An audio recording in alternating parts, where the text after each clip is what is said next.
Hola amigos, ¿cómo están? Let's talk about the T sound.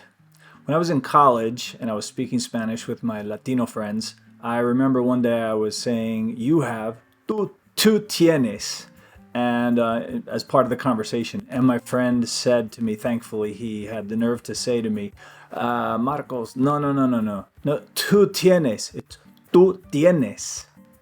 And up to that point, I didn't realize that I was blowing so hard on my T. And we do this in English. This is part of English phonetics, right? Top, text, to, today. We blow a lot on the T. If you didn't realize that you do this, and if you do this in your language, if English isn't your first language, then you need to realize that you're doing it. Because in Spanish, they don't.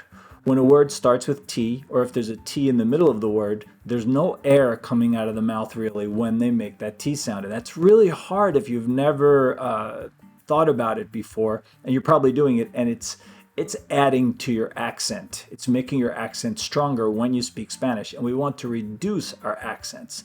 If you reduce your accent, you're going to understand Spanish speakers better. Because if you say, for example, total, but a native speaker for total, total, it's a cognate. It looks the same as the English. The Spanish and English look the same. The Spanish speaker is going to say total, total. No air comes out of their mouth. You might not recognize what that word is. I found that a lot of times when I say the word correctly to another English speaker, they'll say, what?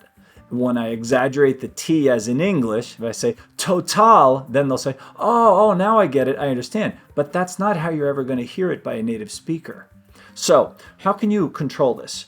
Get a little piece of Kleenex and just hold it in front and compare. Hold it in front of your mouth, like right up to your nose, and you'll see the difference when I compare the word to in English and tú, meaning you in Spanish. Tú, tú. Tú, tú. And then the word total. Let's end with that. Total, total. Total, total. So get to the point, practice it so that that paper does not move. So no air is coming out of your mouth when you're making the T sound. And this is going to help you improve your Spanish accent. Remember, practice makes perfect.